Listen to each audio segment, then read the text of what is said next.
Hoje a gente vai receber o padre Lício Vale, ele é suicidólogo, difícil falar, né? É isso.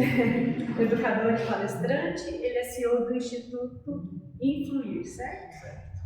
Ele tem Instagram, se alguém quiser, o Lício.vale, é isso mesmo. É isso mesmo. Acho que a gente pode rezar por ele, uma Ave Maria, por essa palestra, por todos que estão aqui. Ave Maria. Cheia de graças, o Senhor é convosco. Bendita sois vós entre as mulheres. Bendito é o fruto do vosso ventre, Jesus. Santa Maria, Mãe de Deus, rogai por nós, pecadores, agora e na hora de nossa morte. Amém. Em nome do Pai, do Filho e do Espírito Santo. Amém. Podem sentar, boa noite, gente. É uma alegria para mim muito grande estar aqui. Queria agradecer ao padre Marcos a acolhida. Queria agradecer ao pessoal da Pastoral Familiar que me convidou. Então, como já foi dito, eu sou o padre Lício Vale. Este ano agora, 2024, eu faço 41 anos de sacerdote. Já tenho uma boa caminhada sacerdotal.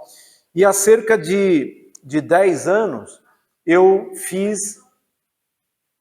Tá, obrigado. Há cerca de 10 anos atrás, eu fiz o curso de... Perdão, 2017, há 7 anos atrás, eu fiz o curso de especialização em prevenção e pós-venção ao suicídio, em suicidologia, pela Universidade Federal de Santa Catarina. E a gente vai falar hoje exatamente sobre esse assunto. É um assunto pesado, é um assunto difícil, eu sou extremamente extrovertido, brincalhão, então eu vou brincar muito também com vocês, já estou avisando. Para a palestra, de fato, o tema é muito difícil e pesado, então eu sempre gosto de brincar muito, tentar, nessa 1 hora, falar um pouco sobre a questão do fenômeno do suicídio. Então, para a gente começar, eu sou magrelo, mas eu sou comilão.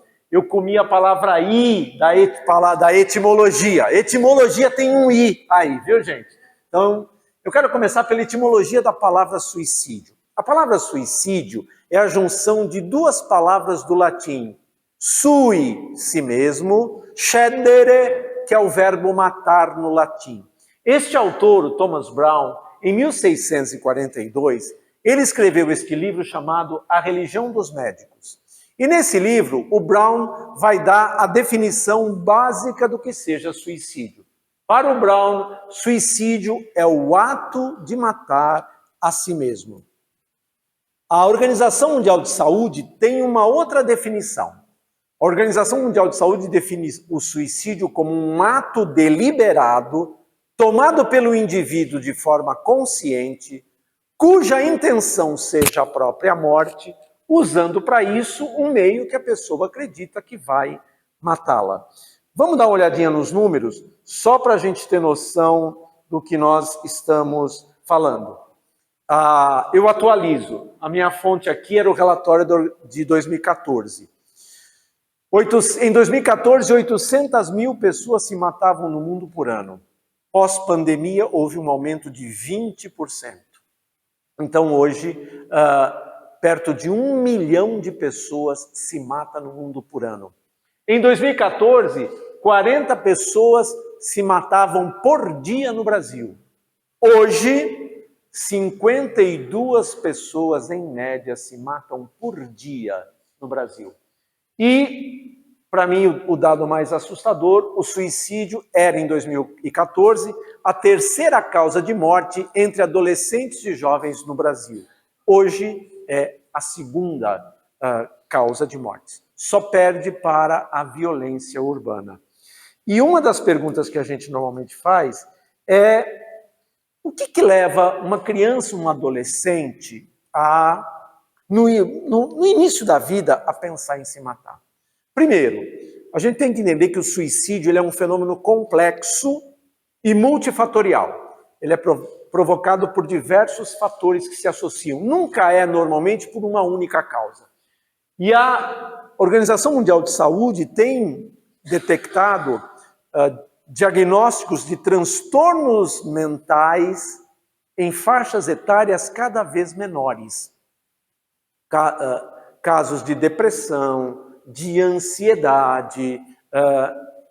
Então, a depressão, atenção, eu não estou dizendo que toda adolescente ou pessoa que tenha depressão vá terminar pondo fim à sua vida. Eu estou dizendo que a depressão, segundo a Organização Mundial de Saúde, é um dos fatores de risco para o suicídio. E, sobretudo, em faixas etárias cada vez mais jovens. Outras situações que envolvem violência física em casa, né? Filho que vê pai batendo em mãe, então violência doméstica, homofobia, o adolescente daqui a pouco se descobre da comunidade LGBTQIAPN+, ele não se aceita, a família não aceita. A adolescência já é normalmente uma época conflitiva, né? E também, por fim, entre os fatores determinantes, está as redes sociais. E, sobretudo, o bullying que é feito nas escolas e o cyberbullying, que é o bullying feito nas redes sociais. Boa noite, seja bem-vindo, pode entrar, é bem-vindo. E uma das questões que desencadeia suicídio em adolescentes é os conflitos familiares. Eu não sei se vai dar para ouvir, mas eu espero que sim. Eu trouxe esse vídeo, esse senhor aqui é o Dr. Léo Freiman. Dr. Léo Freiman é um psicólogo especialista em tratamento de crianças e adolescentes. E eu gosto muito desse vídeo, porque nesse vídeo ele fala dos conflitos familiares como fator de risco para suicídio em crianças e adolescentes. Vamos ver se a gente consegue ouvir. Não.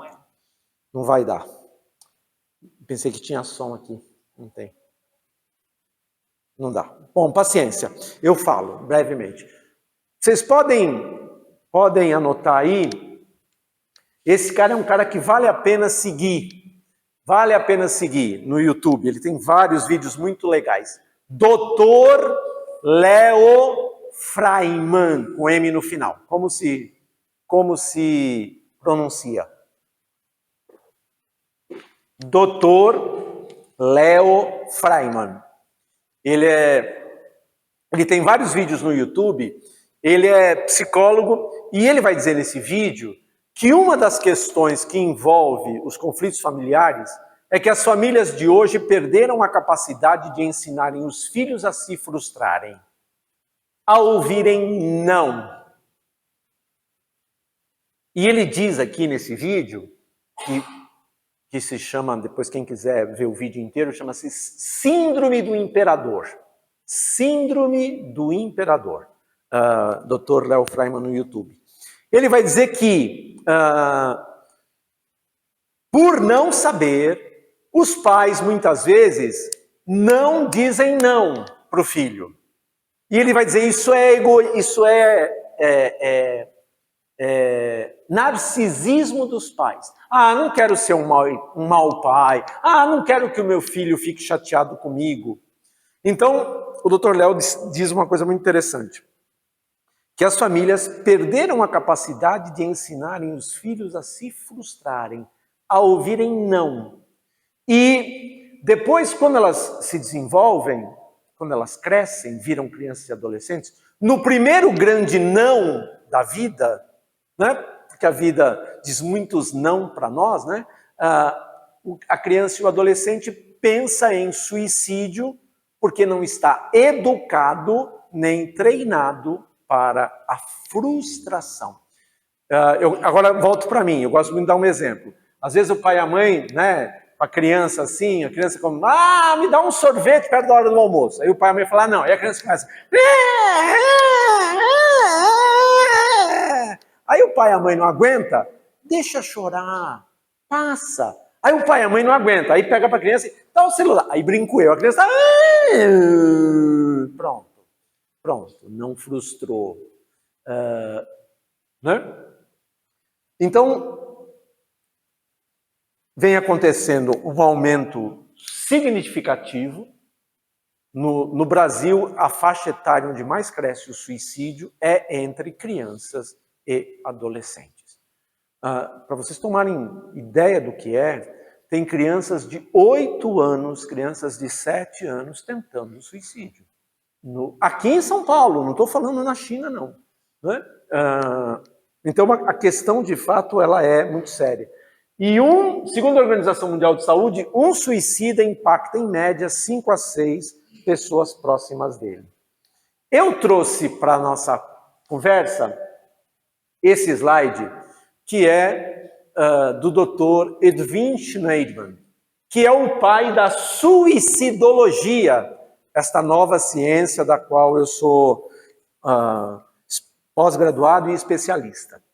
O Dr. Edwin Shneidman era um psicólogo americano. A suicidologia nasceu nos Estados Unidos. Ele estudou o fenômeno do suicídio a vida inteira dele. E ele percebeu algumas coisas comuns em quase todos os suicídios. O Dr. Shneidman vai dizer o seguinte: primeiro, o objetivo comum do suicídio é procurar uma solução. A pessoa busca, na própria morte, solucionar o problema dela. 2, guardem este segundo dado, porque esse segundo dado é a chave para a gente entender... Obrigado. É a chave para a gente entender todo o fenômeno do suicídio. Ele vai dizer que o estímulo comum é a dor psicológica insuportável. Para o Dr. Shneidman, o suicida não quer matar sua vida, ele quer matar a sua dor mental, a sua dor emocional. Ele tem uma frase que eu gosto muito, ele diz: sem dor mental não há suicídio. A emoção comum sempre presente é a desesperança, a pessoa não tem esperança mais em nada, nem em ninguém, nem em Deus. O estado mental comum é a ambivalência, a pessoa oscila entre momentos de querer viver e de querer morrer. Por isso que acontece às vezes suicídio, que a pessoa está bem, tá legal, não deu sinal nenhum, né? Porque a pessoa oscila. E no final, o próprio ato suicida é um ato de escapar. Escapar do quê? Da dor. Então o suicídio, ele é um fenômeno complexo, não existe uma única explicação, não existe uma única causa, são vários fatores que se associam, fatores psicológicos, sociais, familiares, culturais. O suicídio, ele é um processo que vai evoluindo com o tempo na vida da pessoa. Vamos ver alguns desses fatores. Isso aqui é a Organização Mundial de Saúde, tá? Não sou eu. A Organização Mundial de Saúde diz que a maioria das pessoas que atenta contra a própria vida tem um transtorno mental diagnosticável. E a grande maioria, por puro preconceito, não procura um profissional de saúde mental. Experimenta dizer para um amigo seu: cara, você está mal, vai para terapia. Sabe qual é a resposta que você vai ouvir? Eu não, vai você, eu não estou louco. Né? Porque, infelizmente, no Brasil se fez esta relação entre saúde mental e loucura. E a gente precisa entender, gente, de onde vem isso. Isso vem de como a política pública de saúde mental foi implementada no Brasil. Era uma política manicomial. Os pacientes eram internados em manicômios, isolados dos normais, e se fez essa associação. Psicólogo e psiquiatra que deles cuidava virou médico de louco. Então, os transtornos mentais e emocionais são um dos fatores de risco para suicídio. Fatores sociodemográficos e ambientais. Desemprego é fator de risco para suicídio. Por quê? Porque no desemprego, a primeira coisa que vai embora é a nossa autoestima. Segundo, há um empobrecimento. E porque as dívidas continuam, você não tem entrada, isso aumenta a angústia, isso aumenta a ansiedade. Percebem como os fatores eles vão se relacionando, né? Vamos ver aqui. Profissões. Algumas profissões que são de risco para suicídio. É altíssimo índice de suicídio em forças de segurança. Meu pai era militar, eu não disse, esqueci de dizer. Eu sou filho único e o meu pai se matou. O meu interesse pela suicidologia, quando eu descobri que existia ciência, eu decidi estudar. Mas eu sou filho único e o meu pai se matou. Eu tinha 13 anos de idade. Ele sai de casa, depois daqui a pouco, se der tempo, eu conto a história. Ele sai de casa, dá um beijo na boca da minha mãe, como ele sempre fazia para ir trabalhar, armado com 2 revólveres, ele era oficial da Polícia Militar aqui de São Paulo, e ele se joga debaixo de um caminhão. Então, assim, é altíssimo índice de suicídio em forças de segurança, então em militares, é altíssimo índice de suicídio em profissionais da saúde, sobretudo estudantes de medicina, é alto índice de suicídio de professores. Quais são as profissões de risco para suicídio? Profissionais que cuidam o tempo inteiro dos outros, mas não cuidam de si mesmos. Nunca têm tempo para si, nunca tiram férias, tem poucos amigos verdadeiros, poucas relações afetivas verdadeiras, enfim. Gênero. Vai sair muito machista essa minha fala, mas ela não é machista. Isso aqui é o OMS. A maioria das pessoas que atentam contra a própria vida são as mulheres. As mulheres tentam mais suicídio do que os homens. Mas o número absoluto de mortes é maior em homens. Por quê? Porque os homens usam métodos mais eficazes. Meu pai, por exemplo, se joga debaixo de um caminhão. A mulher, às vezes, toma um monte de remédio, erra na dosagem, enfim. Idade, como já vimos, cresce assustadoramente entre adolescentes e jovens, e o estado civil, a pessoa é sozinha, solteiro, viúvo, viúva, com poucos vínculos afetivos. Fatores familiares, já vimos alguns, vou destacar 2 aqui. Quero chamar a atenção para a rejeição na separação conjugal. Isso é muito comum em homem.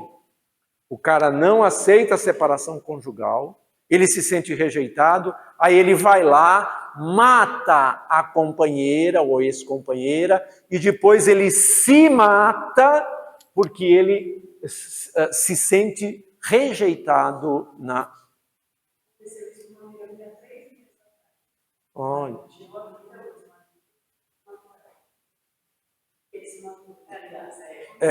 Isso. Ele matou ela e depois ele... É o caso típico, obrigado, viu? É o exemplo típico. Segundo, quando há mudanças bruscas na sociedade. Então, políticas econômicas e tal. Eu vou brincar, eu não sou da renovação carismática, nem tenho o dom da profecia. Então, assim, mas vocês vão lembrar de mim daqui a algum tempo. Vai vir agora, pós-enchente no Rio Grande do Sul, uma onda de transtornos mentais e aumento de casos de suicídio. Aconteceu, nós já vimos, e falo agora como especialista, nós já vimos e já estudamos esse fenômeno em 2011, no tsunami do Japão. No tsunami do Japão, aconteceu mais ou menos, enfim, vocês lembram do episódio. Pós-tsunami, é o que a gente imagina que vai acontecer agora em Porto Alegre e nos estados do Sul, sobretudo em Porto Alegre. Muita gente perdeu tudo e todos. E aí a pessoa fica com culpa. Por que eu sobrevivi? Por que eu não morri junto? Aí ela vai e se mata. Então, Quando há mudanças muito bruscas ou tragédias, isso é fator de risco para suicídio. O uso abusivo de álcool e drogas é outro fator importante. Por quê? Porque o álcool diminui a crítica e aumenta a impulsividade. Né? E aqui é a Organização Mundial de Saúde. 5 a 10% das pessoas dependentes químicas terminam sua vida por suicídio. Agora dispersaram a Cracolândia, né? Mas quando a Cracolândia estava toda junta, me dava um... Eu via as imagens e dizia, nossa, 1 em cada 10 vai se matar.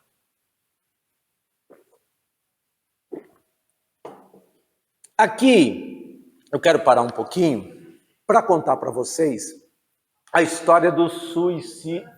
Hã? Entende tudo de suicídio, mas desses troços aqui, analfabeto, vocês estão rindo do quê? Estão pensando, eu sou velhinho do milênio passado. Sou velhinho só do século passado. Sou velhinho do milênio passado. Eu paro aqui um pouquinho para contar a história do suicídio do meu pai. Eu quero contar a história do suicídio do meu pai como exemplo desses 3 conceitos que eu apresentei. Primeiro, do Schneiderman, que o suicida não quer matar sua vida, mas quer matar a sua dor. Segundo, que o suicídio ele é multifatorial, são vários fatores que se associam. Terceiro, como que a dependência química potencializa os outros. Meu pai era alcoólatra ou alcoolista. Mas para contar a história do suicídio do meu pai para vocês, primeiro eu preciso contextualizá-la. Meu pai, eu sou filho único, já disse, né? E eu tinha 13 anos. Meu pai morreu dia 28 de abril de 1970. Esse ano faz 54 anos, 28 de abril agora fez 54 anos que ele morreu por suicídio. Faço um parênteses. Pelo amor de Deus, vamos corrigir a nossa linguagem. Se a ciência diz que o suicida não quer matar a sua vida, mas quer matar a sua dor, a gente deve parar de usar a expressão, o verbo cometer em relação ao suicídio. Porque quando a gente usa o verbo cometer ao suicídio, a gente atribui e reduz a vida toda da pessoa no seu último ato de desespero. Se a pessoa quer matar a sua dor, ela é tão vítima da sua dor como o paciente de câncer é vítima do seu câncer. Então, a gente deve dizer, fulano de tal morreu por suicídio. Então, meu pai morreu por suicídio em 1970. 13 anos era aquela fase, né, de identificação do filho homem com o pai é o herói, o pai, você quer ser o homem que o seu pai é. Foi exatamente aí nessa fase. E por volta dos 17, 18 anos, eu me peguei pensando com os seguintes pensamentos. Ele não pensou em mim? Eu não valia nada para ele? E a minha mãe? Ele não pensou nela? E me dei conta por volta dos 17, 18 anos que eu estava com ódio do meu pai. Gente, se já é complicado você sentir ódio de um pai que está vivo, vocês imaginem sentir ódio de um pai que está morto, dá licença. E que não dá para fazer isso aqui, ó. Tá bom, desculpa, eu te perdoo. Não dá, porque a pessoa morreu. E morreu porque quis morrer. Eu entrei num processo autodestrutivo, comecei a beber muito, dirigi em altíssima velocidade, eu capotei 4 carros, dirigindo bêbado, alcoolizado. Aí um amigo meu virou para mim e falou, Lício, você está muito mal, vai para terapia. E eu fui para terapia, né? E foram 30 anos de terapia. 30 anos deitando uma vez por semana no divã para elaborar o estrago emocional que o suicídio do meu pai fez em mim. E foram outros 30 anos de direção espiritual para poder perdoar o meu pai. Vocês imaginem, eu Fui para o seminário, me ordenei diácono, me ordenei padre, com ódio no coração. Com ódio do pai. A raiva é um dos sintomas do luto, uma das emoções do luto. Em mim, a raiva virou ódio, porque o suicídio dele soou como abandono para mim. Muito bem. E aí um dia lá na terapia, o meu psicólogo, o meu psicoterapeuta falou assim para mim: Lício, você conhece a história de vida do seu pai? Eu falei: ó, eu sei que meu pai é filho adotivo. Aí ele falou: cara, tenta levantar a história dele para ver se a gente acha nela alguma coisa que nos ajude a entender o que aconteceu. Aí eu vou a Natal, no Rio Grande do Norte, falar com a minha avó, a mulher que tinha adotado meu pai. E ela me conta uma parte da história da vida do meu pai que eu não conhecia e que brevemente conto para vocês. Meu pai nasceu em 1927, numa cidadezinha do interior da Paraíba chamada Catolé do Rocha, filho de uma família sertaneja muito pobre. Em 1932, houve a maior seca do Nordeste, no Nordeste do século passado. A grande seca de 32, que inclusive está nos livros de história do Brasil. E a família, não se tem notícias do meu avô biológico, a minha avó biológica e os seus 6 filhos perdem tudo na roça e, como milhares de famílias nordestinas, migram da roça para a cidade. Naquela época, no Nordeste, havia a figura do caixeiro viajante. Quem é o caixeiro viajante? Era um pequeno comerciante que comercializava seus produtos. Os mais pobres, um burrico e uma carroça, os mais ricos, um pequeno caminhãozinho, enfim. A minha avó biológica e os seus 6 filhos indo para a cidade, fugindo da morte, da fome e da sede. A minha avó biológica vê vindo em sentido contrário da cidade para os sítios o caminhãozinho de um caixeiro viajante. Ela vai para o meio da estrada e grita: para! Para! Ele encosta e ela diz para ele em bom nordestinês da Paraíba: moço, pelo amor de Deus, me dê comida para mim e para meus bichinhos, porque nós estamos morrendo de fome. Ele vira para ela e diz: eu tenho o que você quer e você tem o que eu quero. A minha avó biológica começa a chorar desesperada e diz: moço, nós estamos morrendo de fome, eu não tenho dinheiro nenhum. Ele diz, não. A senhora não entendeu, desculpa, a senhora não entendeu. Dinheiro eu tenho, porque sou um homem muito rico, mas sou estéril, não posso ter filhos. A senhora tem 6. Me dê um dos seus filhos e eu lhe dou 20 quilos de comida. Sabem qual foi a resposta da minha avó biológica? Pode escolher. Ele virou e disse: eu quero aquele ali.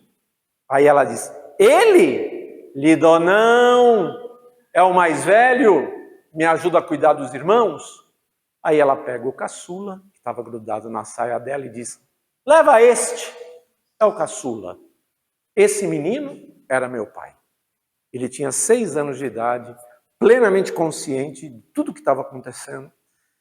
E a última imagem que o meu pai guardou da sua família biológica foi essa: ele desesperado, entrando na boleia, como a gente diz lá no Nordeste, na boleia de um caminhãozinho de um homem que ele nunca tinha visto, trocado por 20 quilos de comida, ele chorando desesperado, dando tchau para a mãe e para os irmãos, a mãe e os irmãos chorando também, dando tchau para ele, e ele nunca mais os viu novamente.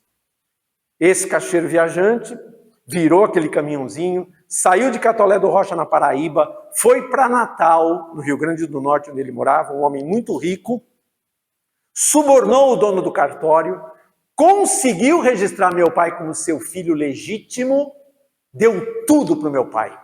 Nome, sobrenome, estudo, muito dinheiro. A minha família paterna é, até hoje, muito rica. Mas a dor do abandono nunca mais largou a alma do meu pai. Ele presta concurso, entra na polícia militar, faz escola de oficiais da PM, casa-se com a minha mãe, depois que casou, começou a beber, ficou alcoólatra, teve uma depressão, então o abandono o levou, ele tentou afogar no álcool, o abandono não conseguiu, isso vai levá-lo a uma depressão, e ao me contar essa história, a minha avó me deu a chave para eu entender o suicídio. Por que ele não pegou um daqueles revólveres e não deu um pipoco na cabeça? Ele estava armado com 2 revólveres. Meu pai só tinha um jeito de pôr fim àquela dor do abandono. Era se jogando debaixo de um outro caminhão, porque ele fora abandonado por sua mãe, lá naquele caminhãozinho de 1932. Ele morreu por causa disso? Não sei. Esta foi, no meu processo terapêutico, o insight que eu tive para dar sentido à morte dele. E eu gosto de contar essa história porque eu penso que o suicídio do meu pai é um exemplo claro desses 3 conceitos. O suicida não quer matar sua vida, ele quer matar sua dor. No caso do meu pai, a dor do abandono. Né? E o suicídio ele é multifatorial. Né? No caso do meu pai, o abandono vai levar ao alcoolismo, que por sua vez vai levar a uma depressão, e tudo isso junto termina no suicídio dele. O suicídio, ele é um... Tá claro até aqui? Que bom. Eu esqueci de dizer, gente, não durmam, viu? Porque se eu pegar a gente dormindo, eu começo a tirar a roupa. Então, para que essa palestra não termine com o espetáculo dantesco, que seria vocês me verem nu aqui na frente, então, por favor, né? Não durmam. Se eu pegar a gente, eu começo a tirar a roupa. O suicídio, ele é um processo. Então, que a gente chama tecnicamente de comportamento suicida. Então, por trás do comportamento suicida, sempre tem uma dor de alma. Eu gosto de usar a expressão dor de alma. Então, tem um trauma, tem ansiedade, tem depressão, tem angústia. E o primeiro passo do comportamento suicida, a gente chama tecnicamente de ideação suicida. A pessoa começa a ter pensamentos recorrentes de morte. Esse é o primeiro estágio. Se essa dor não é olhada, não é tratada, não é cuidada, a pessoa evolui para a segunda etapa do processo. Ela faz um plano, ela planeja. Eu sou professor de pós-graduação em suicidologia, aqui vizinho de vocês,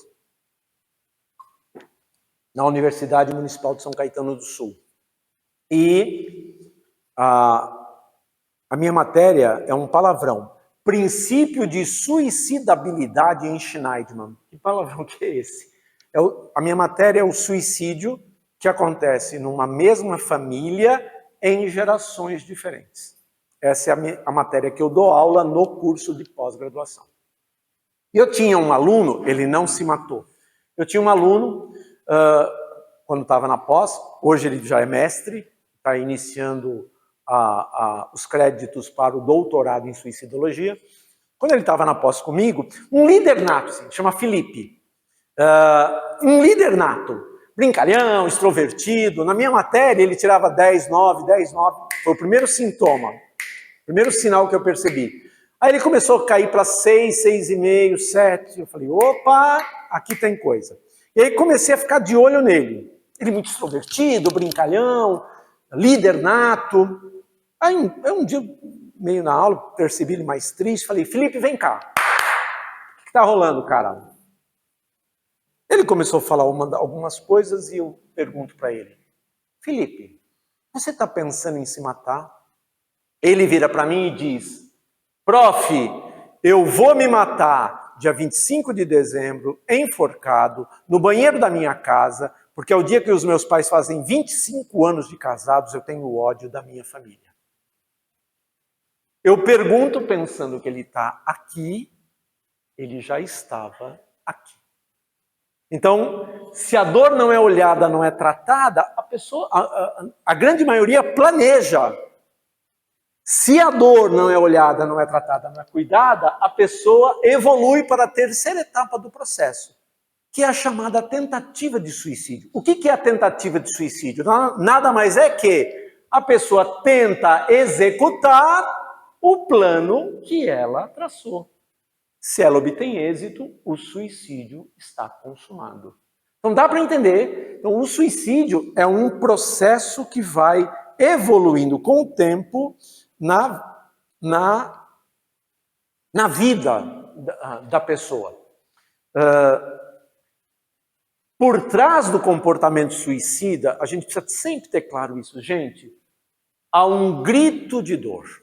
Às vezes a gente desqualifica a dor do outro. Ah, bobagem, está querendo chamar atenção. Eu costumo dizer, se alguém está chamando a sua atenção, merece a sua atenção. Porque ainda tem um vínculo afetivo com você, ainda que inconsciente. Né? E por trás do chamar atenção, por trás do comportamento suicida, lembrem, tem dor. Eu gosto dessa expressão, eu gosto muito dessa expressão.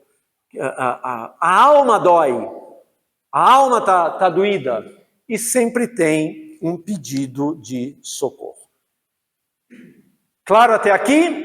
Muito bem, vamos para a última parte. Segundo a Organização Mundial de Saúde, o suicídio pode ser prevenido.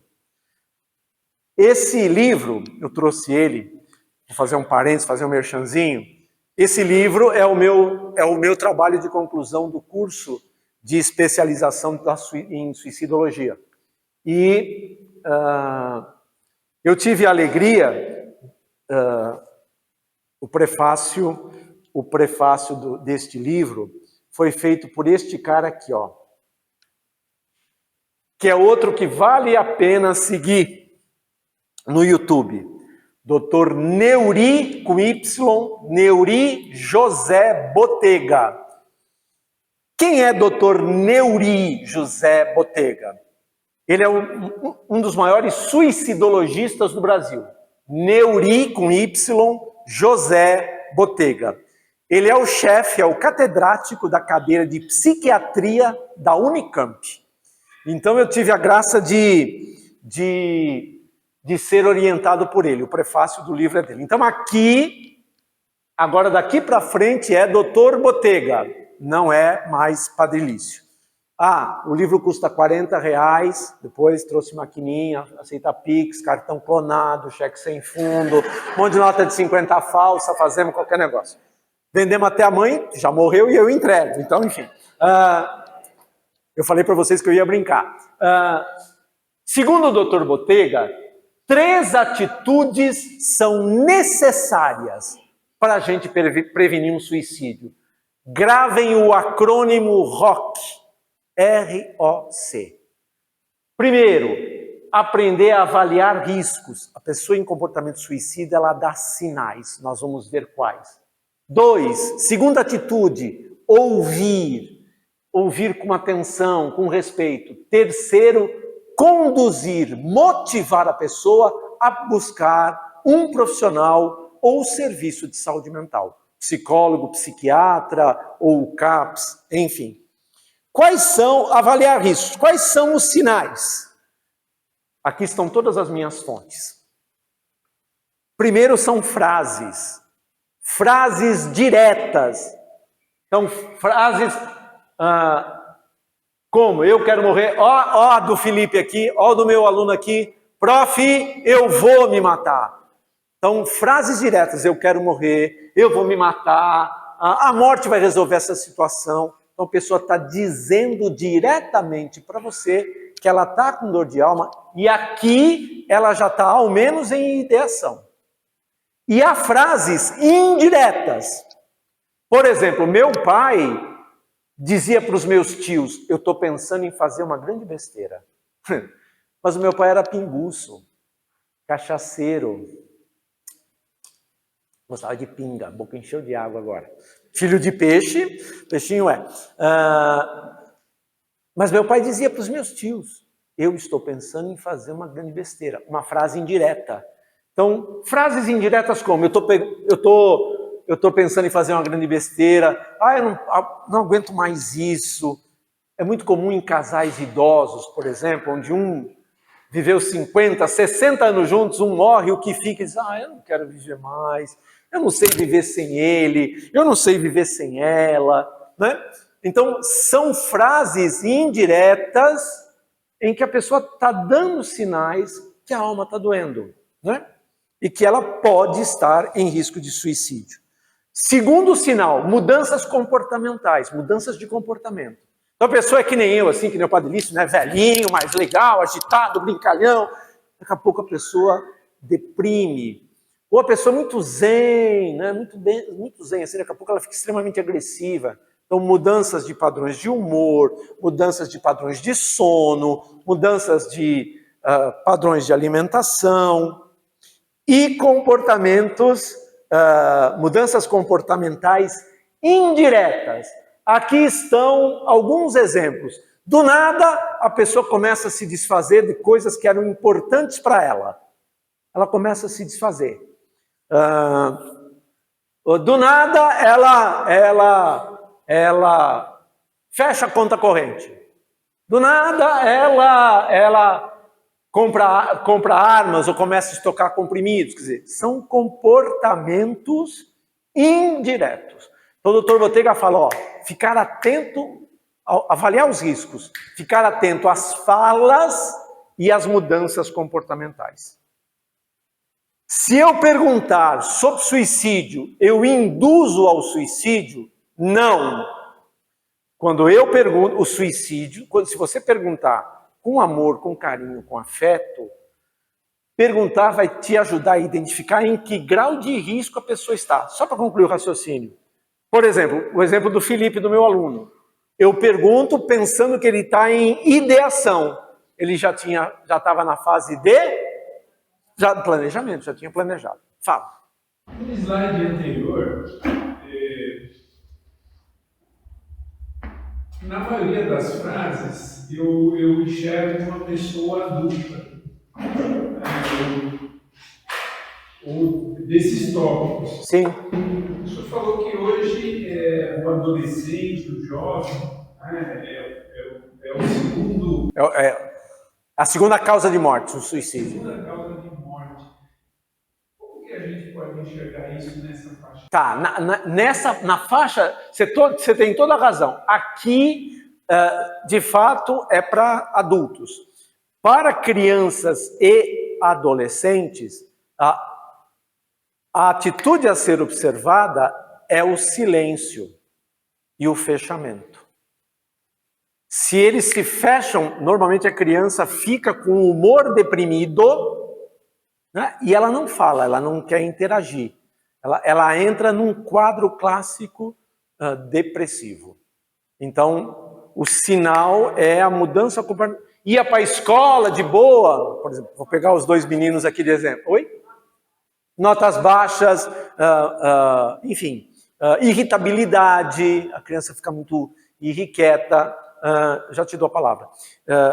Agora, no aspecto de falas, as crianças, sobretudo, elas se fecham. Os adolescentes têm um outro tipo de linguagem, que é a autolesão, a automutilação. É uma maneira que eles têm de comunicar que a alma está doendo. Então, para cada faixa, a gente tem... Obrigado pela sua pergunta, porque, de fato, isso que o do Bottega fala está muito relacionado a adultos. Fala.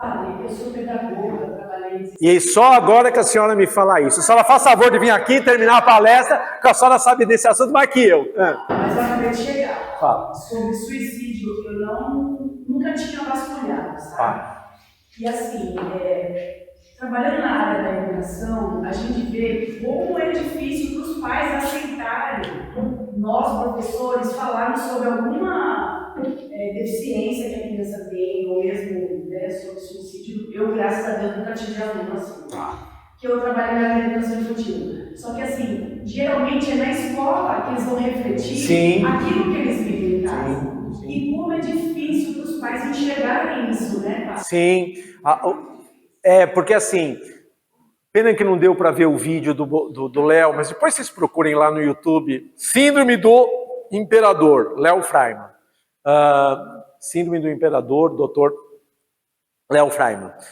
O Léo vai dizer que as famílias hoje, antes a gente fazia alguma coisa, na minha geração, os pais iam perguntar para os professores o que a gente tinha feito. E depois, tome lenha. Né? Hoje, os pais já vão armados para bater no professor, que o professor, partindo do pressuposto que o professor está errado. Não, o meu filho está sempre certo. Não enxerga. Você tem toda a razão. Isso, segundo, só para não aprofundar, que é outro tema, mas isso, segundo o Dr. Léo Freiman, é narcisismo dos pais. É assim, eu quero que o meu filho seja feliz. Eu quero dar felicidade para o meu filho o tempo inteiro. Então ele é sempre o bom. Aí tapa o sol com a peneira. E aí tapa o sol com a peneira. Assista depois no YouTube, vale a pena. Síndrome do imperador, Dr. Léo Freiman. Segunda atitude, diz o Dr. Botega, ouvir. Primeiro, agora fala Padre Lício. Primeiro, nunca converse em pé com a pessoa. O corpo fala. Quando a gente fica de pé, eu estou numa posição superior em relação a ela. Dr. Botega diz, arrume um lugar adequado para conversar. Ouça efetivamente. Padre Lício diz, sente-se. Primeiro, você fica no mesmo nível da pessoa. Segundo, quando a gente senta, é sinal de que a gente não está com pressa. Aliás, as melhores coisas da vida a gente faz sentado ao redor de uma mesa. Ceia de Natal, aniversário em família. A exceção é o churrasco, porque no churrasco tem sempre dois idiotas. O primeiro é o que fica na churrasqueira, normalmente com um pano, todo encebado, né? E o segundo idiota é o que fica servindo, né? São dois idiotas que ficam. A maioria de nós, né, tá sentadinho, né? Sentadinho e né, tá tomando, né? Enfim. Então o Dr. Botega diz, sente-se, ou reserve tempo e ouça efetivamente. Ouça sem julgar, sem condenar. Gente, dor não se compara. Só sabe o tamanho da sua dor a pessoa que a sente.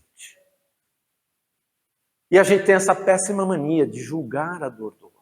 Mas por causa disso, você está pensando em se matar, porque você brigou com o seu crush? Atenção, senhorzinho, o senhor que está de cabelo branco aí, que nem eu. Crush que eu estou falando não é aquele refrigerante laranja que nós dois, quando éramos jovens, tomávamos, né? Então, aí briga com o namoradinho, era com o senhor mesmo que eu estava falando. O crush é o namoradinho, a namoradinha, dizer, briga com o crush e pensa em se matar, mas para aquele adolescente que não foi educado, nem treinado para a frustração, aquela pode ser o primeiro grande não da vida dele. Né? Então, o Dr. Botega diz, ouça com cordialidade, trate com respeito a dor do outro. Né? Tenha empatia com as emoções. Como é que você chama? Walter. Vamos imaginar aqui que o Walter está dizendo que ele quer morrer, que ele vai se matar, e eu viro e digo, Walter, graças a Deus, antes você do que eu. Não dá, né? Então, ter empatias com emoções. E cuidado com o sigilo. Nunca faça pacto de segredo. Por quê? Porque você vai precisar acionar outras pessoas.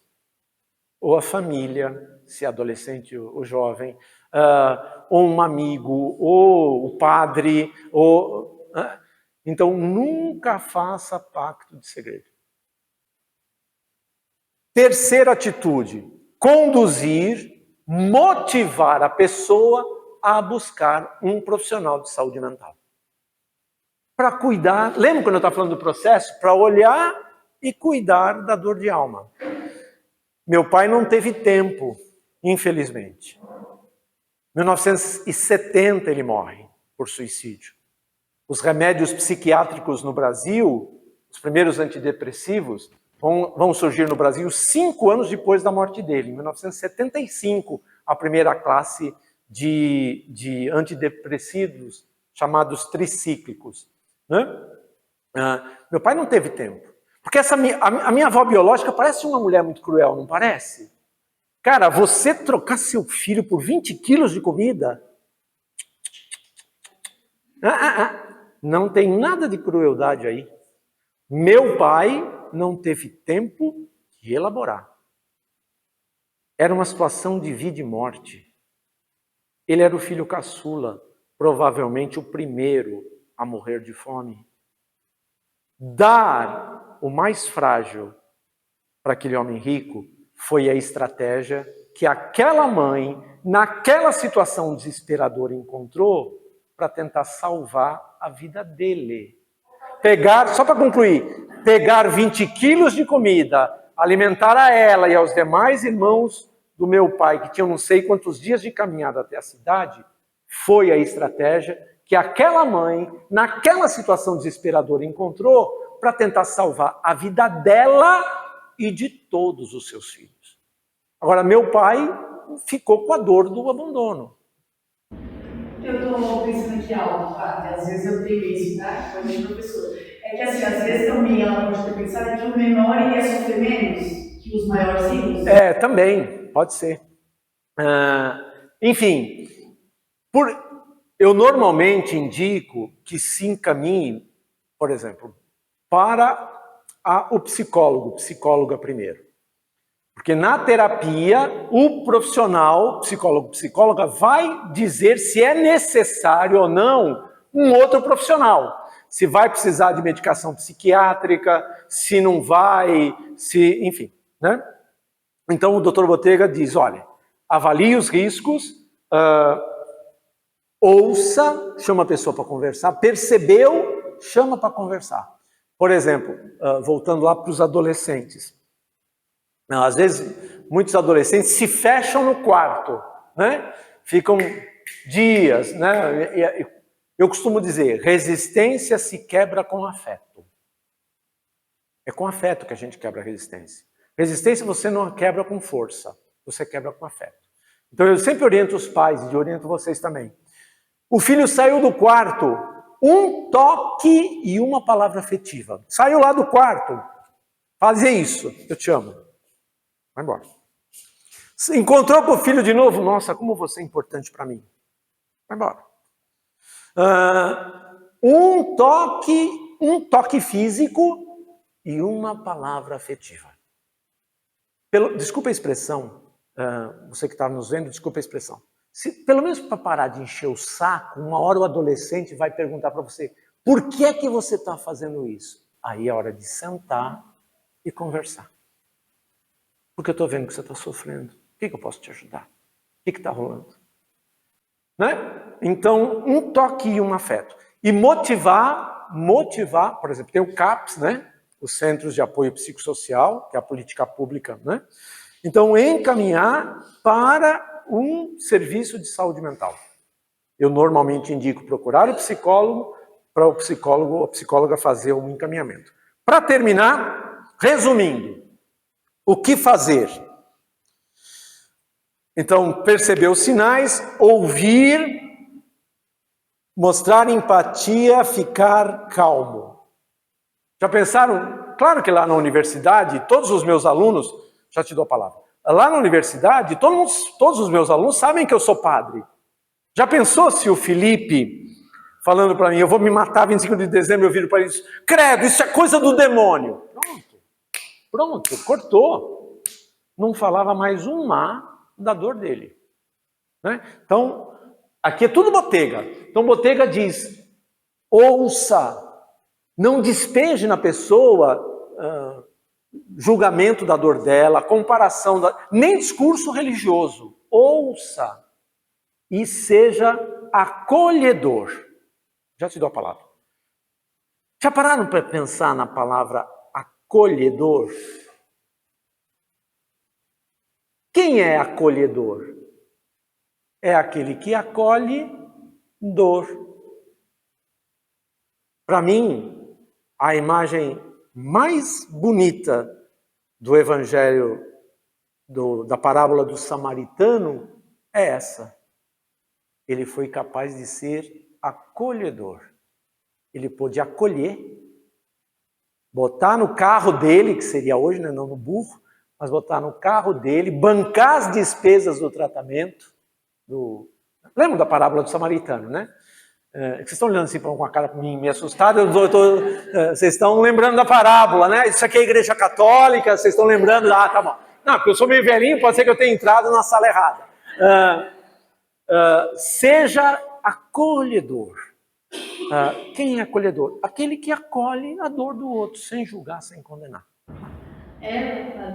Ela vive isso, a Raíssa, né? Ela faz 3 anos que ela não consegue estudar, né? Ela passa pelo carro, né? Que legal que você está se cuidando. Ela passa pelo carro, ela já tentou também se matar, né? E há 2 meses ela perdeu um primo também que se matou, se enforcou. Nossa, meus sentimentos. Dói muito. A mãe dela, né? Meus sentimentos. É isso. É importante que vocês saibam que o luto por suicídio, ele de fato é um luto complicado. Eu dei o exemplo do meu, né? Eu perdi meu pai. E o luto por suicídio, ele normalmente é mais complexo, porque a pessoa vai embora sem falar nada. Ela não dá o direito de você se despedir, ela não dá o direito de... E pior, a morte fica sem sentido. Porque o porquê a pessoa se matou, morre com ela. Lembram quando eu contei a história do meu pai?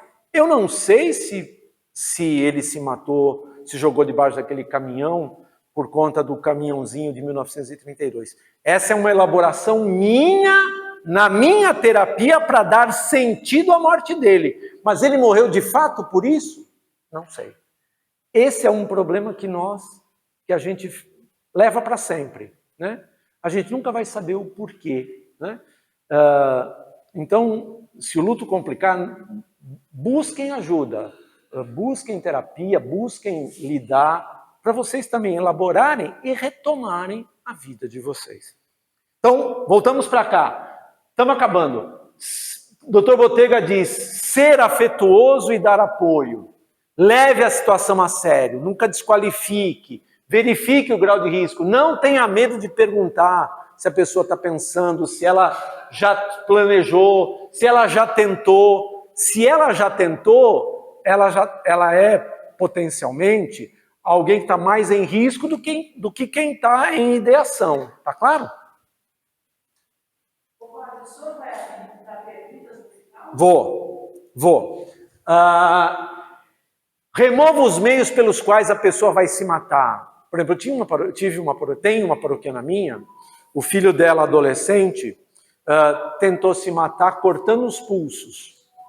Durante 2 anos, ela trancou todas as facas da casa. Ela recolheu e trancou. Ele chegava, ela dava uma colher para ele comer. Perfeito. Então, tentar remover. Tem gente que toma remédio tarja preta lá em casa, tranque, esconda, quer dizer, tentar remover os meios pelos quais a pessoa possa se matar. Tome atitudes, consiga ajuda, né? A gente não lida sozinho. O que nunca fazer? Nunca. Opa, peraí. O que nunca fazer? Ignorar a situação. Então eu estou percebendo aqui que o Walter está dando sinais, né? Nunca ignorar.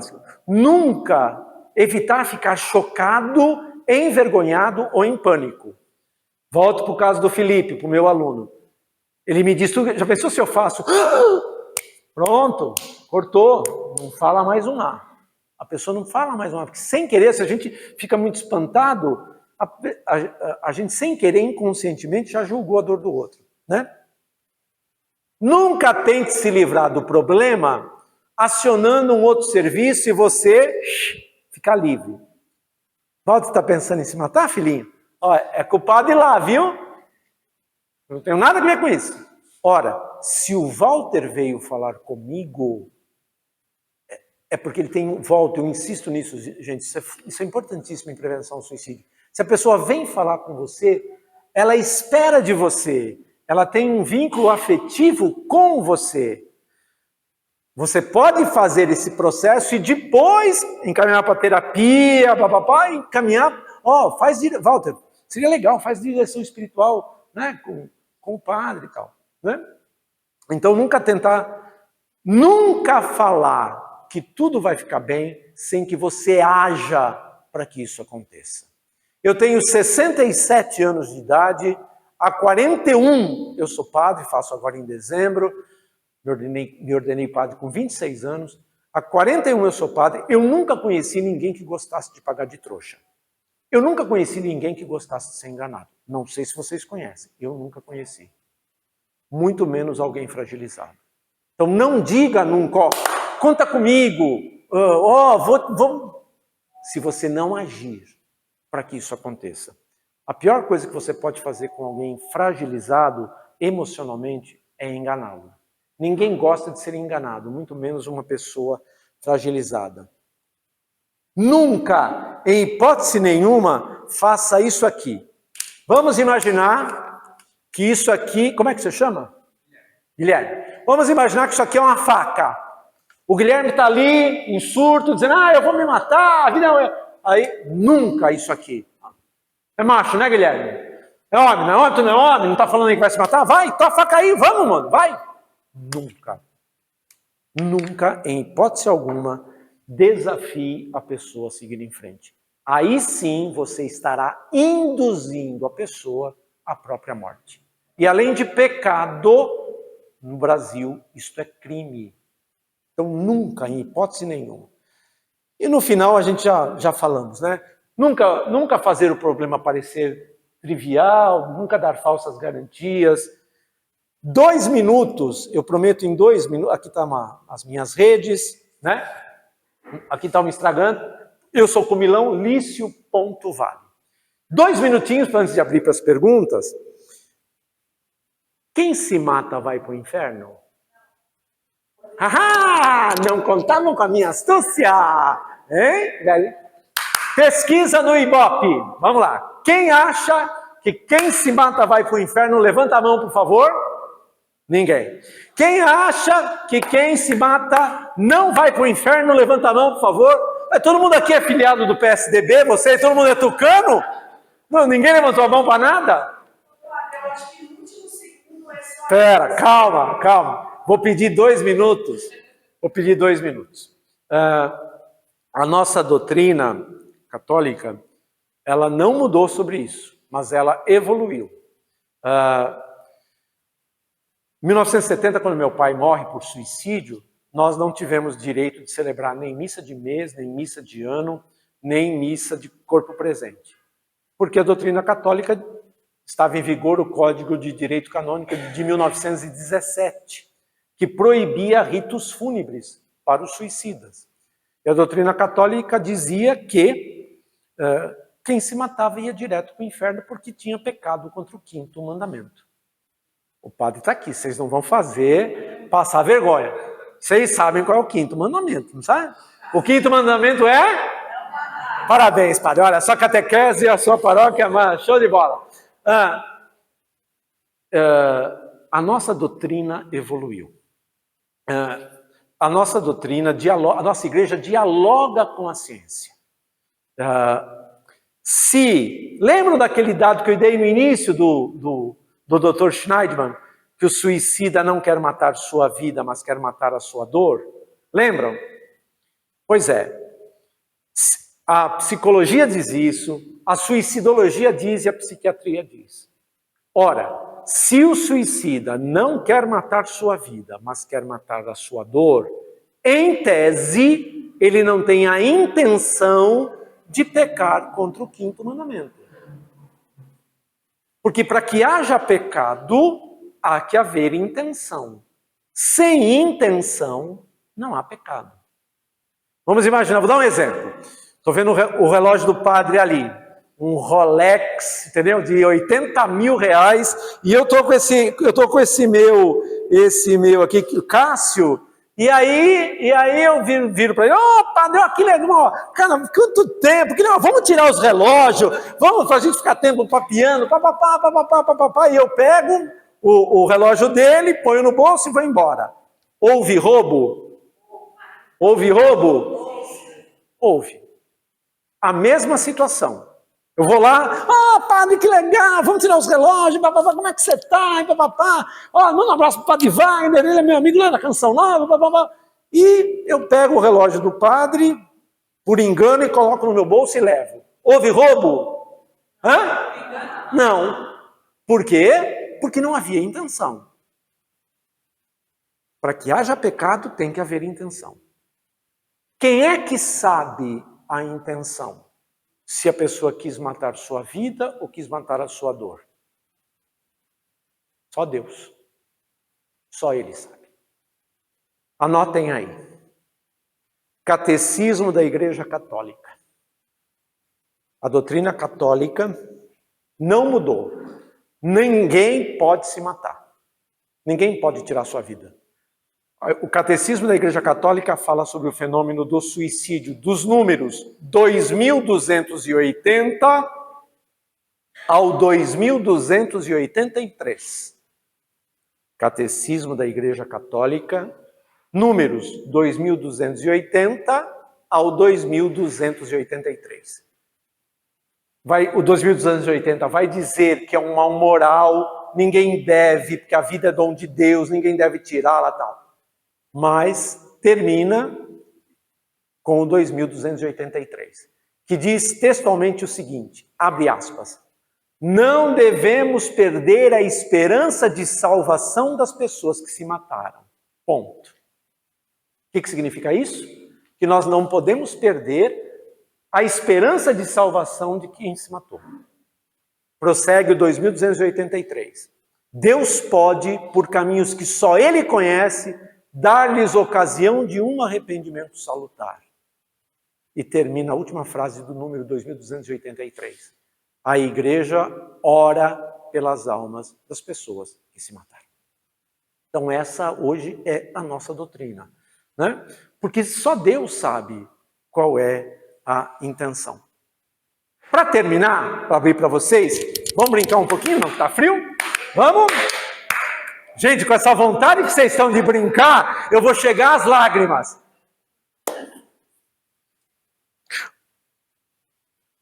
Vamos... Já ouviram falar de São João Maria Vianney? Já ouviram falar dele, né? Eu vou contar uma historinha dele. Terminar a fala com uma historinha dele. São João Maria Vianney é do século XIX, né? Anos 1800. E... São João Maria Vianney vai fazer duas coisas impensáveis para um padre católico fazer no século XIX. Brincadeirinha. Vamos pensar uma coisa inimaginável para um padre católico não fazer? Antes que vocês pequem, antes que vocês comecem com essas mentes poluídas de vocês, vamos dar um exemplo. Festa de Santa Cândida, né? Eu vi o padre... Desculpa, esqueci o padre Marcos. O padre Marcos anunciando, né, a festa da Candinha, não sei o quê. Então, a festa de Santa Cândida, Dom Odilo vem, né, o cardeal arcebispo, com os arreios todos, mitra, báculo, incenso, papapá. E aí convidam o padre Lício para vir celebrar. O padre Anderson, que é meio doido, convida o padre Lício para celebrar. Procissão solene, bonitos, coroinha, babá. Entra na procissão de entrada. Padre Lício de sunga e estola. Impensável. Impensável, certo? Certo? São João Maria Vianney vai fazer duas coisas piores do que isso. Século XIX. Ele está em Ars, no confessionário, 14 horas no confessionário. Uma fila imensa, gente da França inteira. Entra pela igrejinha de Ars, uma paroquiana dele, aos gritos. Socorro, padre! Socorro, padre! Meu marido se matou! Socorro, padre! Meu marido pulou da ponte no rio! Socorro, padre! O cura d'Ars sai do confessionário Ele vai fazer a primeira coisa impensável para um padre católico fazer no século XIX. Ele abraça a mulher. Hoje, para nós, isso é bobagem, porque hoje a gente beija homem. Meu irmão, no século XIX, um padre católico abraçar uma mulher casada era algo impensável. A doutrina católica no século XIX dizia que a alma do esposo dessa senhora estava onde? Eu não ouvi. O Coradars vira para ela no século XIX e faz a segunda coisa impensável. Ele vira para ela e diz, abre aspas, calma, filha, entre a ponte e o rio há a misericórdia de Deus, fecha aspas. Obrigado por vocês terem me escutado até aqui.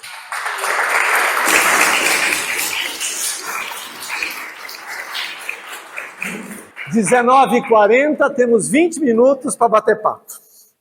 Dúvidas, perguntas? Não, todo mundo de uma vez, assim não, gente, o velhinho não aguenta, 6.7. Um de cada vez, preferencialmente. Alguma dúvida? Fala o seu nome, por favor. Sandra, fala, Sandra. Ah, obrigado. Isso é sinal do que o Pix chegou. Eu tinha combinado com a Sandra de mandar 40 mil reais para ela, entendeu? Para ela falar isso, entendeu? Então o Pix chegou. Fala, Sandra. Obrigado. Eu gostaria de saber, uma vez identificado, o pessoal está dando sinais de querer suicidar, o que pode ser feito assim, de efetivo, além de orientar, procurar uma profissional? Porque às vezes as pessoas reclamam, mas a gente não sabe se ela ainda está nesse ponto, né? E também não quer procurar uma profissional. Existe alguma coisa que pode ser feita nesse? O que a gente pode fazer é o que eu disse.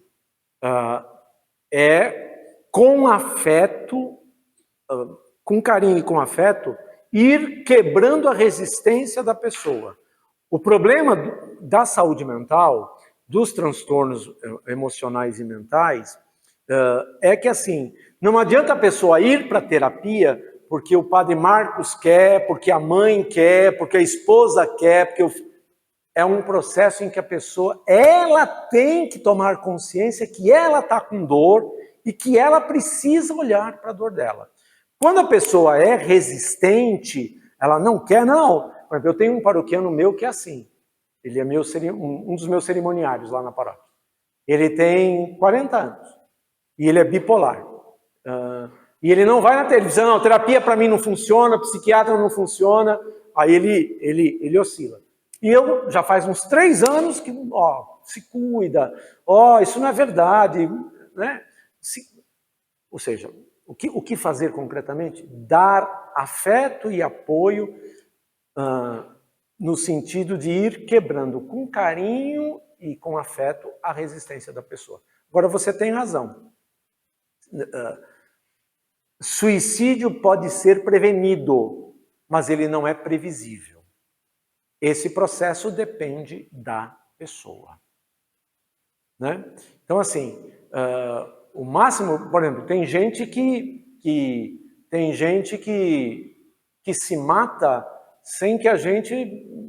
Vou dar um outro exemplo do que eu estou querendo dizer. Por exemplo, quem fuma que nem caipora, eu não sei o que é caipora, mas enfim, o cara fuma 3 maços de cigarro por dia. Né? Ele está num processo de suicídio inconsciente, ele está se matando. Às vezes, né, o mesmo quem é dependente de álcool e droga, né? A mulher chora, pede, filho pede, mas não adianta, é o mesmo processo.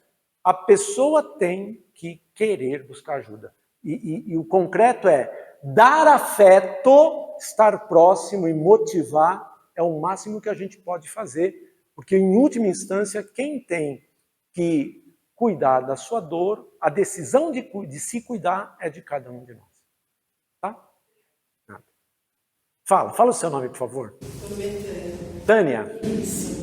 Eu gostaria de saber do senhor que, enquanto estudioso, porém padre, se o senhor percebe que existe também algo espiritual em alguns casos de suicídio. Porque eu conheci uma pessoa que tentou suicídio e a gente percebia ali um assédio maligno, até por acontecimentos sobrenaturais. Sim. eu reconheço sim, porque o demônio nos atenta mais, sobretudo quando estamos mais fragilizados.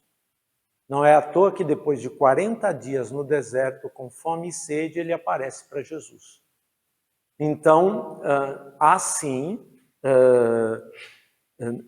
não em todos os casos, mas assim, sobretudo quando a gente está muito fragilizado, sobretudo a nível dos casos mais comuns, o reforço do pensamento da ideação. Então, a tentação demoníaca é, vai, se mata menos, assim acaba com a sua dor, né? Mas não na maioria dos casos. Mas eu, como suicidólogo, eu reconheço, e como padre católico, tenho que reconhecer. E deixar claro que é isso, né? Quanto mais frágil estamos, maior é a tentação do maligno. Fala o seu nome, por favor. É Rafael. Fala, Rafael. Quer saber se a depressão seria um método, meio de suicídio, né? Porque, da mesma forma que você falou assim, é errado dizer fulano cometeu suicídio. Tem gente que fala assim, fulano se entregou à depressão. Tem gente que morre, né? A Bíblia mesmo fala, né, que a tristeza já matou a muitos. Sim. Então, por exemplo, eu conheço um cara, caso, sabe, meu tio avô, morreu a esposa, ficou depressivo, 3 meses depois morreu.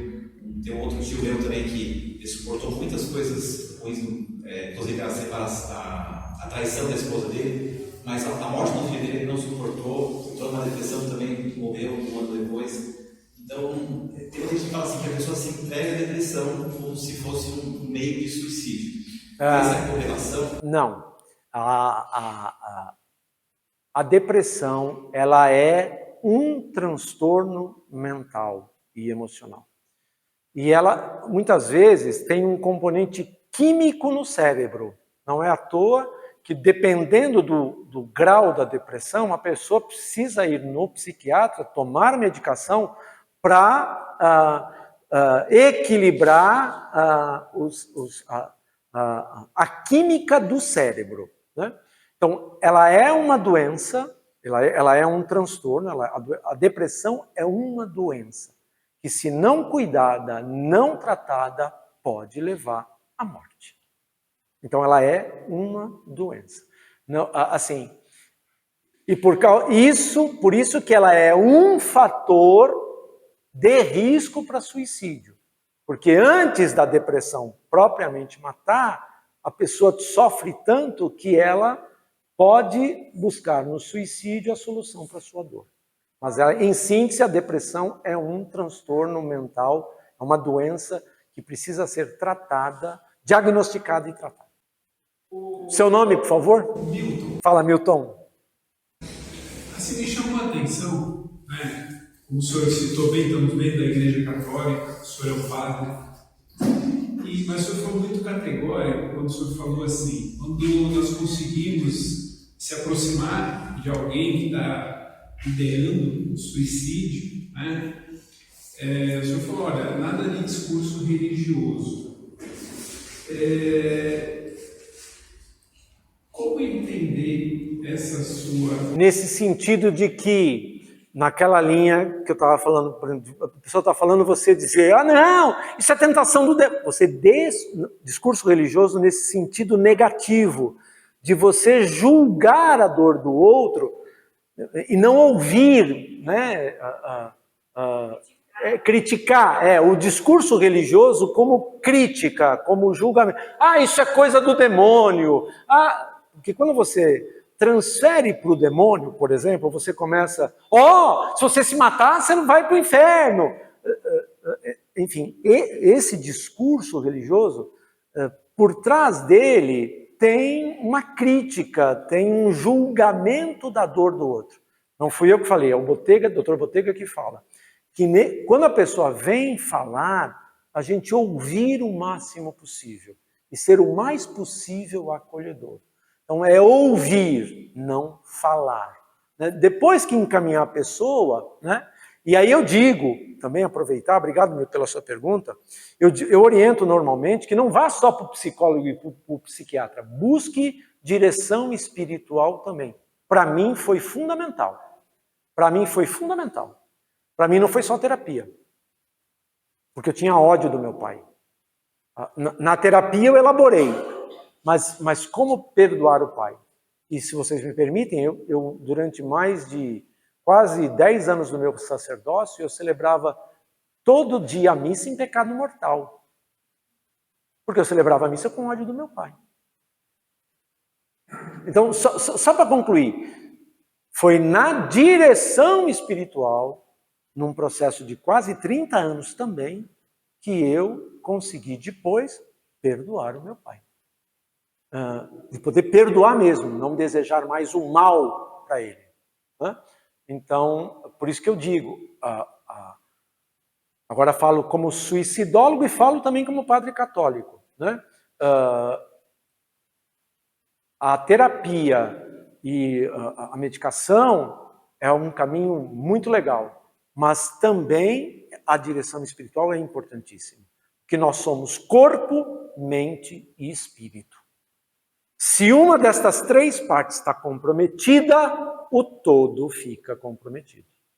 Então não adianta cuidar da saúde física se a gente não cuida da saúde mental e da saúde espiritual. Não adianta cuidar só da saúde espiritual e deixar a física e a mental. O ser humano, criado à imagem e semelhança de Deus, é corpo, mente e espírito. Portanto, nós temos que cuidar tanto do corpo, fisicamente, né? Como temos que cuidar da mente, como temos que cuidar da nossa alma, do nosso espírito. Um comentário assim, que eu fiz, eu carrego comigo um pensamento que eu tenho dificuldade de lidar com ele. Que toda vez que eu escuto o que eu leio, o Velho Testamento, em que ele se refere que Moisés se aproximava do faraó para trazer a palavra de Deus, e o coração do faraó se endurecia. Então, essa situação, para mim, pelo menos, é muito perturbadora. Porque em que sentido? Eu ouvi, mas não entendi. A gente está procurando levar uma mensagem, não no sentido negativo, no sentido positivo. Agora entendi. Mas a pessoa, estando fechada, ela se fecha mais ainda. Sim. Mesmo não sendo uma mensagem negativa, de acusação ou de desmerecimento, né? Então, é bastante preocupante. Não, é assim, eu entendo, mas agora falo como cientista, ou estudioso, pesquisador na área. Todos os estudos, todos os estudos, estou exagerando, muitos estudos mostram que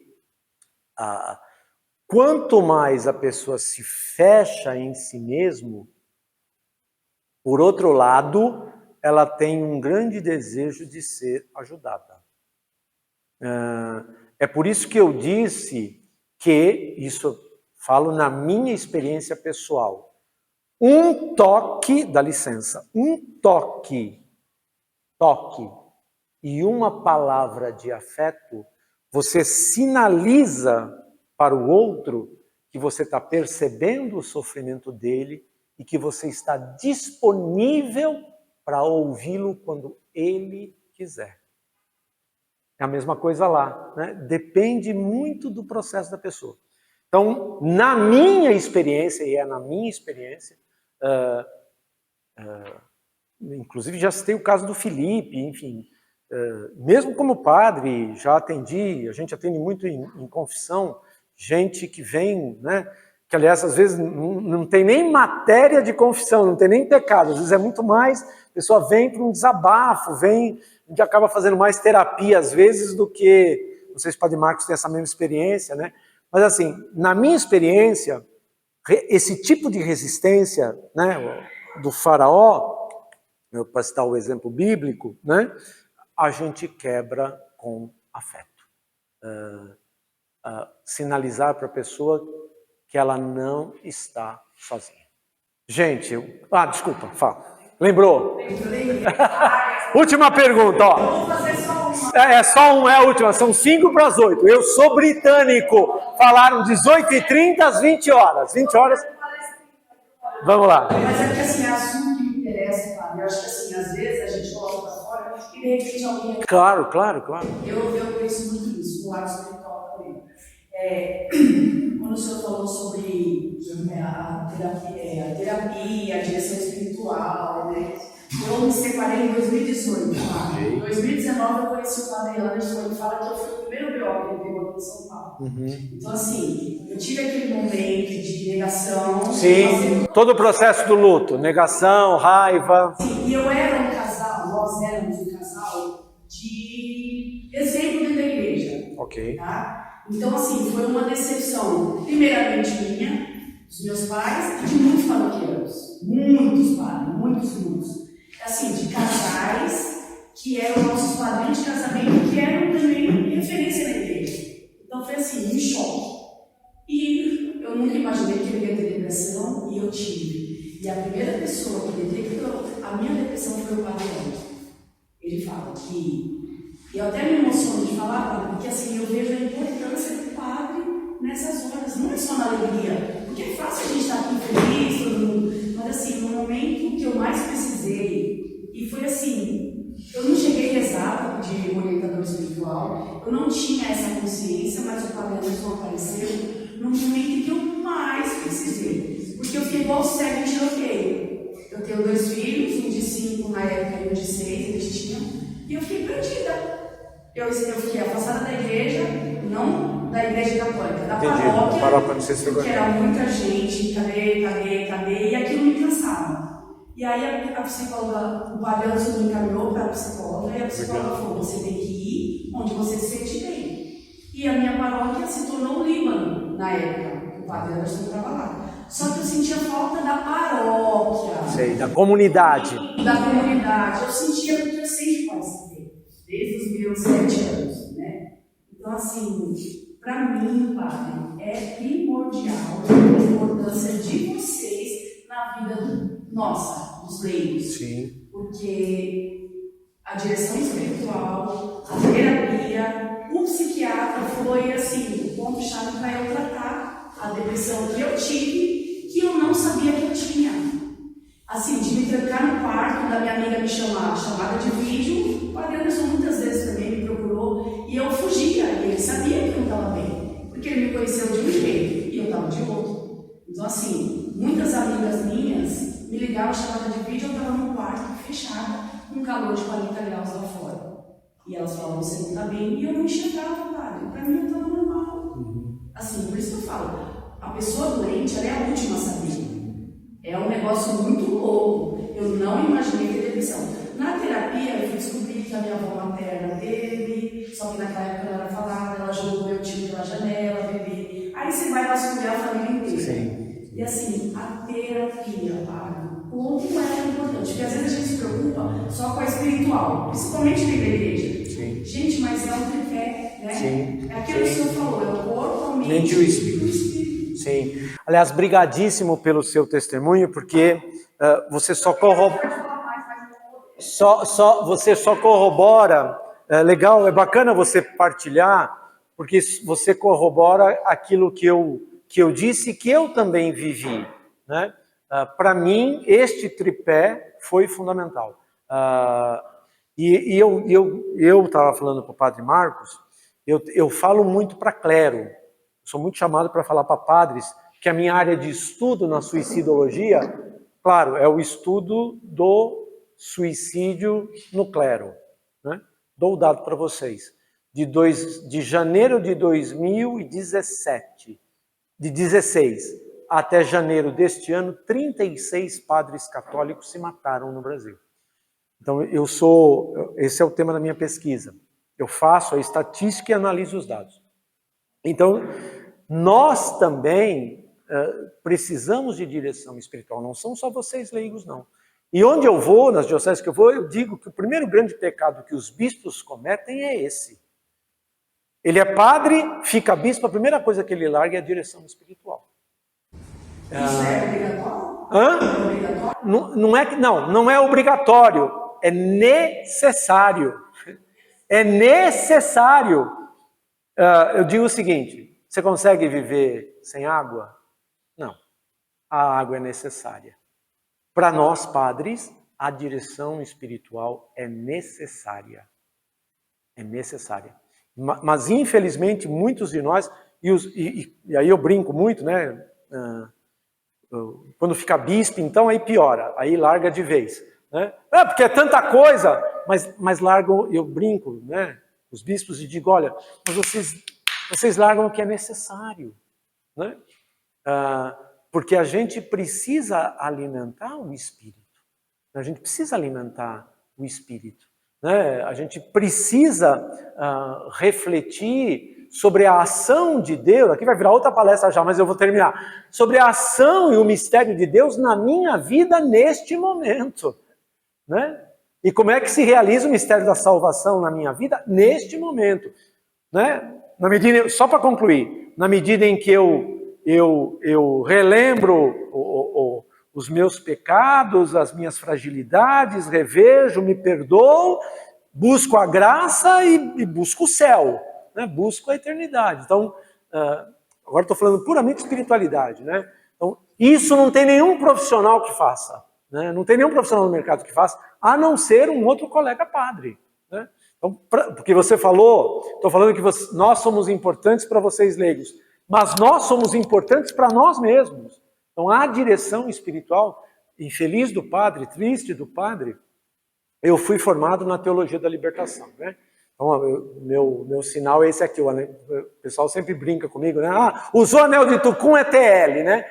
Enfim, mas eu digo, eu tenho 41 anos de sacerdócio, né? 41 anos de padre. Então, desde os 20 anos, eu faço, então, estou com 67, são 47 anos, faço 41 de padre, são mais de 50 anos que eu faço direção espiritual. É para mim, estou falando como padre Lício, como fiz 30 anos, para mim tudo tem que ser muito longo, cada um tem seu ritmo. Para mim foram 30 anos de terapia. Foram 30 anos de direção espiritual para trabalhar uma questão só. O perdão do Pai.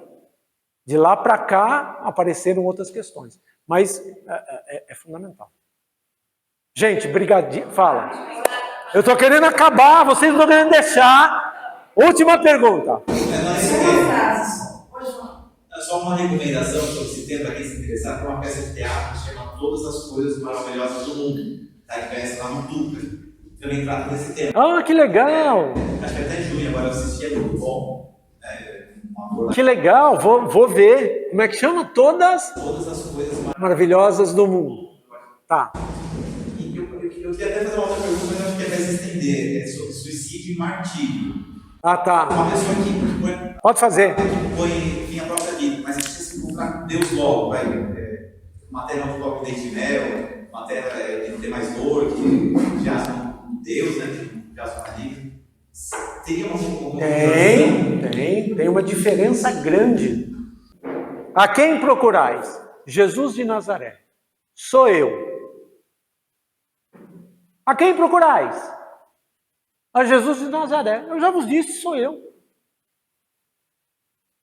Nessa perspectiva, a gente pode dizer que Jesus se matou? Eu estou fazendo vocês pensarem. Calma, calma. No suicídio, a pessoa quer acabar com a sua dor emocional e mental. No martírio, na martiria, eu entrego a minha vida por amor. Na mesa do parto, o médico diz para a mãe, só dá para salvar um. A mãe, em 100% dos casos, diz, salve meu filho. Ela não está se matando, ela está entregando a sua vida pela salvação do filho. Isso é martiria. É diferente, totalmente diferente de suicídio, que é, como eu disse, a pessoa está com muita dor, desesperada e quer por fim a vida. Deu para entender? Sua frase para terminar. Padre Marcos, vem para cá para rezar para nos dar a bênção. Desculpa. Muitos merecem ser cuidado. Isso é o meu lema que de alguns anos para cá eu tenho que carregar. Porque a demanda é grande, mas você precisa estar bem para você cuidar, né? Sim, é verdade. A gente precisa cuidar.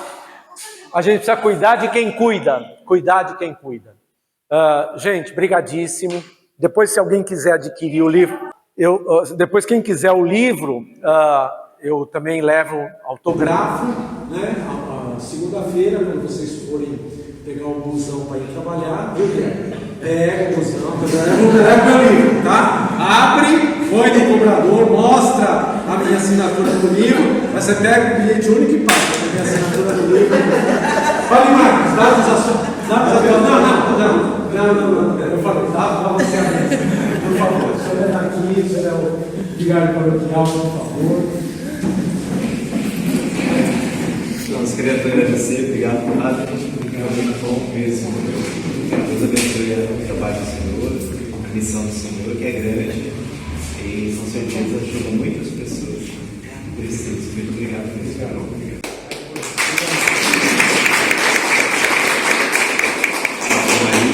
Cheia de graça, o Senhor é convosco. Bendita sois vós entre as mulheres, bendito é o fruto do vosso ventre, Jesus. Santa Maria, Mãe de Deus, rogai por nós, pecadores, agora e na hora de nossa morte. Amém. O Senhor esteja convosco. Está no meio de nós. Abençoe-vos o Deus Todo-Poderoso, Pai, Filho e Espírito Santo. Amém. Obrigado pela presença, gente. Obrigado, gente.